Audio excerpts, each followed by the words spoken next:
Yeah. You're now tuned into $1 Million Worth of Game, man. You know what I mean? Listen, this is the album edition. This is exclusive edition, man. Yeah. Listen, that PTSD, that Herbo, man, that Chicago shit is going down, man. But it's not just for Chicago, it's for the world, because everybody's suffering from this shit that's growing up in inner cities of America. PTSD. There's some serious shit going down. Right. Listen, you already know I am on Wild 267. This Gilly the Nut over here. I said what I said. Shut up, Nut. Listen, this Gilly the Nut. This right here, listen, this right here, nephew, aka Fruity Pebbles Wave Cap. He got that shit going. I don't know what type of. I don't got nothing to do with that shit. I don't know what he got going on up there, but that's his problem. Y'all deal with it. This nigga did a dub. He talked so fast. Listen, this too quick on his feet. I don't know what the fuck's going on. Know this nigga that been with some real 70-year-old ass niggas that just talk. He one of the niggas that collect wave caps. He probably got a wave cap museum in the crib and shit. I do. See, this is shit I'm talking about. I got 100 of them. This is shit I'm talking about. He got the wave all kinds, Louis, all kinds of shit. And G-Fade. Yeah. Listen, everywhere you turn. Like the African Jones. Everywhere you turn. They're the African Jones. Everywhere. They're the fake Jones. I know what you got going on. See, niggas get away with it because they rappers and shit. But that's cool. That's another story. But we gonna, this we want to know, man. Like, right now the album is out. Right now the album is out. Everybody's listening to it, man. Listen. How did it feel? Recording this thing. I mean, like, how did it feel, man? Oh man, it was like a real process. You know what I'm saying? Like, I really put like everything into this album, you know what I'm saying? Like, it's my most vulnerable project. I grew on this project. You can hear the growth.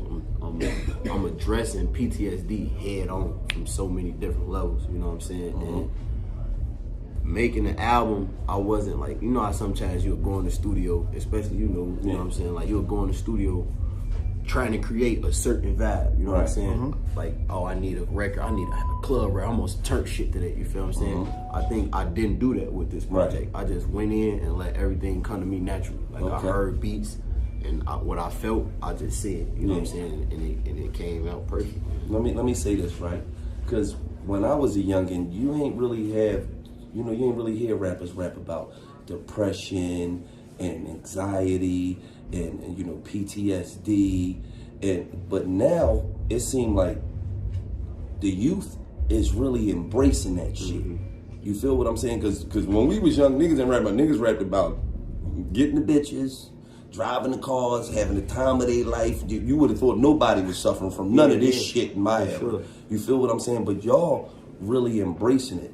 Like, was it hard? Did it take a lot of courage to be like, you know what, fuck it, man. I'm going, this is what I'm suffering from, this is what I'm going through, this is my reality.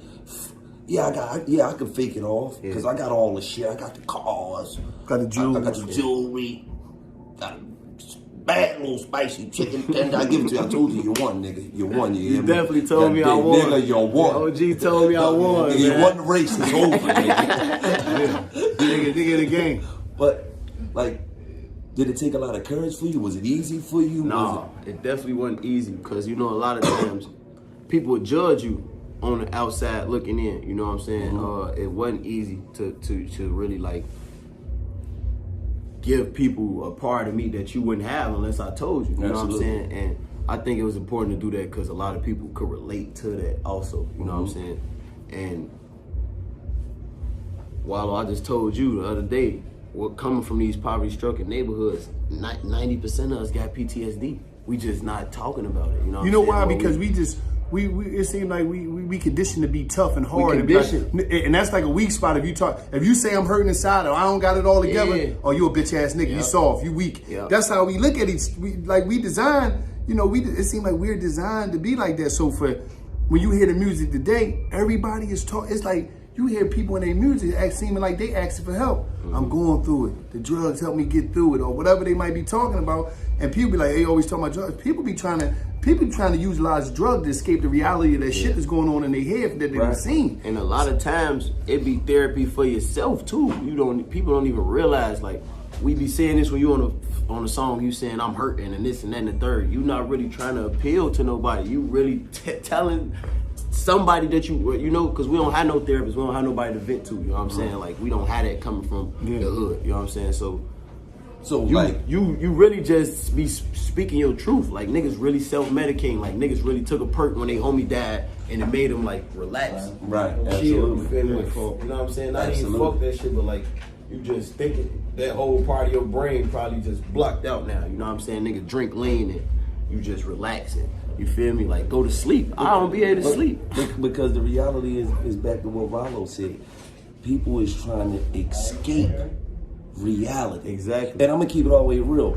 Growing up in the hood, like, you late on your bills, you don't know how you gonna pay a certain such and such. That weed be that fucking button sometimes. Yeah, it do. Nigga stressing you that fuck it, it'll get paid when it get paid.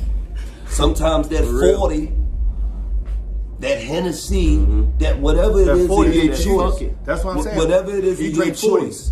That be your escape from that little small reality of what's going on. What, no matter what it is. Yeah. My man just got killed. My baby mama tripping.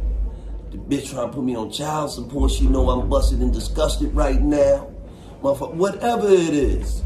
That be that miniature escape. That 2 hours of stress free because you hit that motherfucking blunt or that motherfucking backwood or that them papers in your mind went somewhere else for a couple hours. And that'll be the difference between somebody really going crazy. I'm not saying it's right or wrong, you know what I'm saying? But when you do, like, because I used to get high, been addicted to drugs since I was 15 years old, bro. Lean, real serious shit. Xanax, like, taking it, walking in the house in front of my mama house, this shit, and there's nothing she could do. Right. You know what I'm saying? And we do that because we want to escape our problems, but at the end of the day, when we wake up the next day, this shit's still going on. It ain't go nowhere. It ain't go nowhere, you feel what I'm saying? But that could be the real difference in a nigga going crazy. I swear to God, I used to say it, like Mick right here in front of me, I used to tell him, like, bro, lean stopped me from doing shit, bro. Right.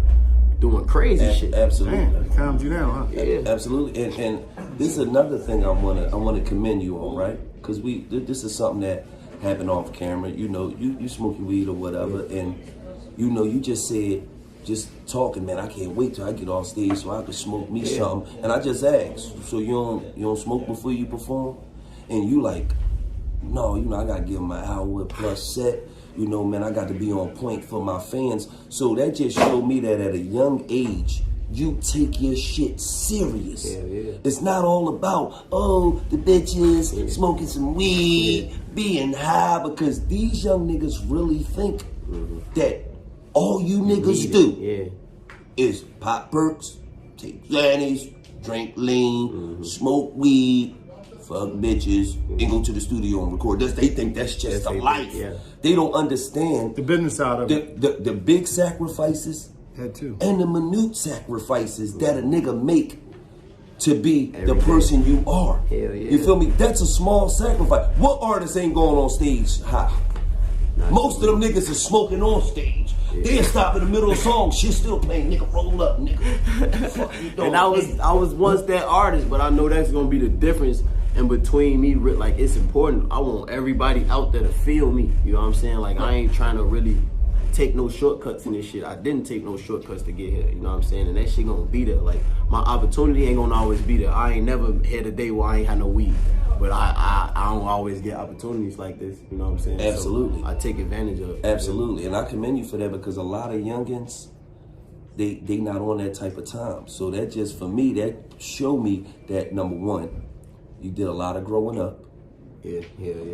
Number two, you got some good motherfuckers around you. You feel what I'm saying? Definitely, I got the best team. Because if, as an artist, if you ain't got somebody around that could check you, and checking ain't nothing but a form of correcting. That's it. It ain't no I'm bigger than you. I check this nut ass nigga all the time. I check this nut ass nigga. Ain't that? You know what I mean? So yeah, I got it ain't a I'm bigger than you, I'm better than you, because at the end of the day, you the prize. And I'm blessed to have, not even to cut you off, bro. It's 1, 2, 3, 4 people in here with me right now that's been with me this whole time, and all 4 of them can tell me the truth, tell me when I'm fucking up, and you know, I need that. I want that around. That's what you gotta have around. See, and that's a point that I wanted for you to get out to the youth, because, dog, they really follow you, bro. And I ain't gonna lie, I'm that nigga that'll go and ask one of my homies, what you think about this? Am I tripping? Should I do this? I tweak, then I'll listen. They'll tell me, and that'll be the difference in me really doing something and not. It ain't no big ass little use with us. It never been. That's major. But that's the key to having a lengthy successful career instead of just coming in and being here today and going tomorrow, flash in the pan, or overnight nigga. That you got to understand as artists that it's not just about going in the studio and making music. That's 30% of this shit. Because there's motherfuckers all over the world that got hot ass music that you never gonna hear ever in life. Because they don't got no fucking outlet.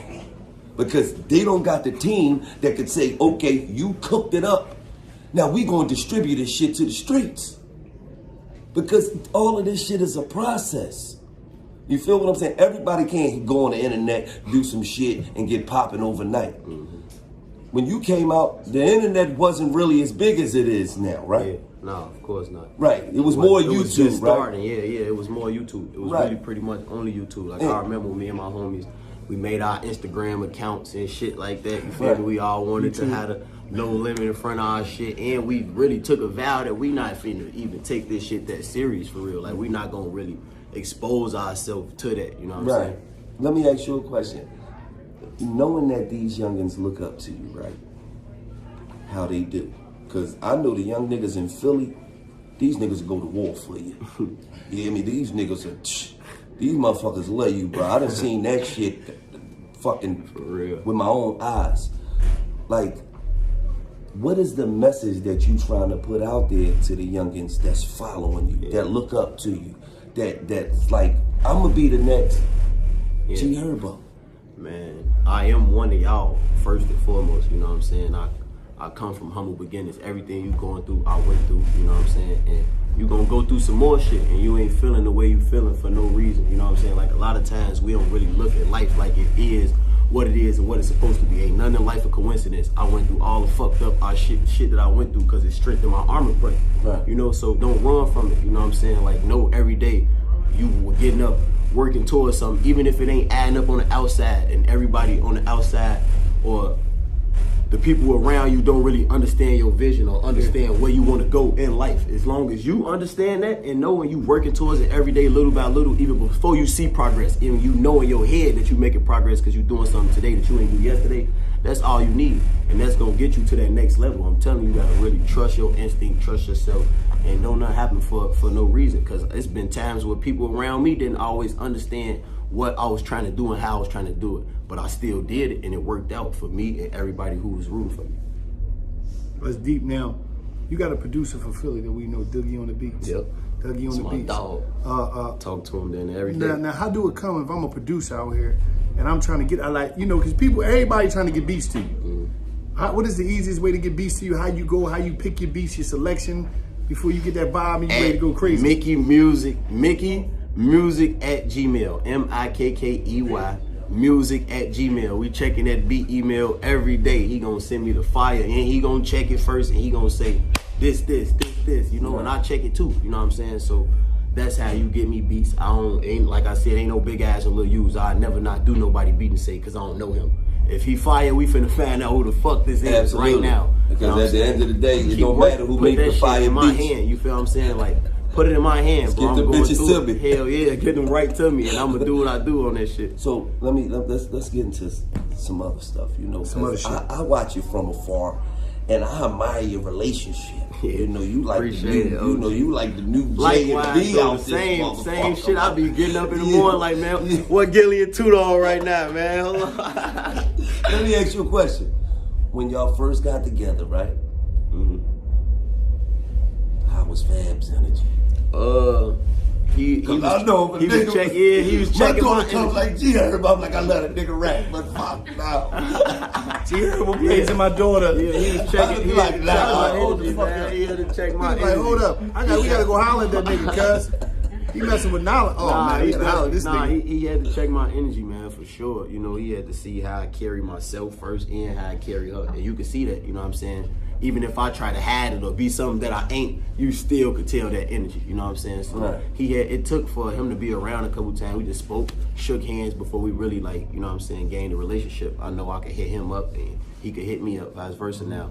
But of course, I was nervous. I just said the other day because you're trying to be accepted. You're trying to be accepted by a nigga that you looked up to. You know what I'm saying? Right. Damn near all your life, and you're trying to be accepted by your girl dad. Like, it gotta work, you feel what I'm saying? But I think just me being the nigga I am, being a good nigga, and because I put Taina through a lot early, you know what I'm saying? And they didn't know I was like the dude that I am. So they probably was judging me already. And it took for them to meet me and see, you know what I'm saying, how I carry myself again. And they love me. Her whole family love me. That's what's up. Well, so you all the way in. Everybody love me. I'm locked in. Man. My whole family love her. So absolutely. Hey, you know, it's another question that's like, as artists, right? Yeah. On the way up here, I was listening to Kanye West, and he said some deep shit, man. Chicago. How you stay faithful in a room full of hoes? He said that. Yes, he did. And it was like, I was thinking like, damn, I know, like, when you in a limelight, they just throwing that shit. Like that's just like, that was some deep shit he said. Like, when I said, damn, I never realized how deep this line was. Like, how do you do it, Chip? How do you stay faithful in a room full of hoes? First thing, you gotta have self-discipline, man. You gotta know what you could lose. You do. You gotta know what you could lose, man. Like, it don't be worth it. You feel what I'm saying? Like, tell them again, I've been through a lot of shit. Like, I was young, I was in the streets, so I was dealing with women early. I knew what it was hitting for. I got a family full of women. I was taught that really everything, even with me having fun, of course I didn't had a bunch of fun in my life, you know what I'm saying? But you know that everything that's right there easy is 9 times out of 10 the shit a trick. It ain't all, you know what I'm saying? Everything easy ain't really good. And it's just having self-control, bro. Discipline, just knowing like, bro, I ain't, because it's always something with it. It's always some bullshit that come behind it. So it's like, I just try to avoid them situations, man. I done made bigger sacrifices than that, so that shit easy. So what do you contribute, you know, the self-control? Because we could say at one point you had no self-control. Of course not, man. You gotta learn. You gotta learn. Shut the fuck out. He was wilding out. Wilding. But now you older, you got something like, what do you pin that to? Do you pin that to just growing up and doing grown man things as far as paying car notes and bills, and probably your mama bills, everybody bills. You feel what I'm saying? I got $60,000 a month just for survival, just for bills, and everybody in my life that automatically go out. 60 bands just to take care of everybody. Okay, so to all you artists out there, just know when you're dying to get on. Yeah, shit. I just said the other day, everybody want to be a boss till that invoice come, man. For real, like. Even Stunner backed out on some goddamn invoices on me and Mick. Nigga get home, they tell me ain't no money in that account. Nigga like, what? Nigga in the bank like, this cash money bracket. The fuck you mean ain't no money? Bitch, go get it back and check again. Gilly, man, this nigga is crazy, bro. I love this nigga, man. For real. Everybody want, I like that though. Everybody want to be a boss to a time to cash that invoice. You gotta make sacrifices for this shit, man. You got to. You gotta make sacrifices for it. And I was just saying, like, to chime with what you were saying earlier, like, I behave, it's growth, but it's like the people in my life make me want to behave that way. Like, I wouldn't be faithful to my girl if I didn't know she wasn't a winner. You know what I'm saying? Like, I know what I got at home. I know what I got to lose. Everything she do. Yes, exactly. You know that. Like, everything she do makes me want to do right. Because I seen one video. I think I seen one video. She got you. I think something on your birthday. Oh yeah. See, I'm doing interviews and shit out there now. Hey, that nigga was just out here. I cried. I couldn't help it. 8 years later, that nigga like, he loved me. Nah, man. I love you, baby. Like, I just want my family. And I made a song about that on the album called Gangsta's Cry. And ain't nothing wrong with seeing a gangster cry. You know what I'm saying? Because I'm a goddamn gangster. For real. But nah, like, you know, shit like that, bro. Ain't no girl ever made me cry. Ain't no female. You know, niggas be crying because she left you. You know what I'm saying? Like, I ain't never not because she blessed you. She come through and bless you. Blessed me and made me cry. Nigga went crazy. You know you was scratching because you had a little ugly little joint. Yeah, that was real tears. I couldn't hold it back. They made memes. They got me next to walruses and all type of shit, squirrels and shit. Nigga bottom lip started singing. I just walked in the room. She spoke up. Well, she gave him the gift. He started crying. He spoke up. Yeah, he spoke up. But listen, man. He said he made me cry. Absolutely. You made him cry. Yeah, now he was a cold gangster 10 years ago. He out here. Shoot him up, baby. He is little shoot him up, man. Little shoot real. Yeah, but listen, man. PTSD. It's out right now. Right now. Go get it. Go get it. Right Gangsters now, cry. Gangsters cry. Make sure y'all listen to that. This gangster was crying. Make sure y'all go to that. That's the She first made him song. cry. Definitely, Gangsters Cry. That's the first song y'all go listen to. Yeah, that's one of my favorites for sure. It's top 5. That's what's up, man. But listen, I want to commend you, bro, for everything doing your you're thing. doing out here. You the shit, man. Appreciate you the y'all, shit. Man. You come from the bottom. Me personally, I don't know nobody that ever gave you no cosigns. I don't know nobody who ever. No, for real. I be saying that, and I don't be wanting to sound cocky or nothing like that, but I really took the longest route. But the truth is the truth, yeah, man. like I ain't never had No nothing. cosigns. Like I'm still independent to this day. I don't got no big rollout plan for me. This shit out the muscle. But guess what you do? Sell out every venue I've ever been to. I've been to about this about my 4th, 5th show. And all them bitches been They sold selling, out. I ain't gonna lie. Yeah, man. Philly the next date, man. That's All that's them my bitches favorite. been, and then guess my kids gonna be on my top Love tomorrow. Dad, I'm going down. All that shit. You gonna be on my fucking top, bro. Listen, man. PTSD, man. PTSD out right now. Right now. Go get that shit. Right now. Hey, look, this the motherfucking #1 podcast right here, man. $1 million worth of game, baby. I'm Gilly the King, man. I'm Wallow Motivation, 267. some inspiration. I'm G Herbo, man, and we on $1 million worth of motherfucking game. It's $1 billion worth of game. Right here. Absolutely, man. I let you know, bro, man. Keep All love, doing you, all man. love, Like I man. told you, you won, nigga. Right.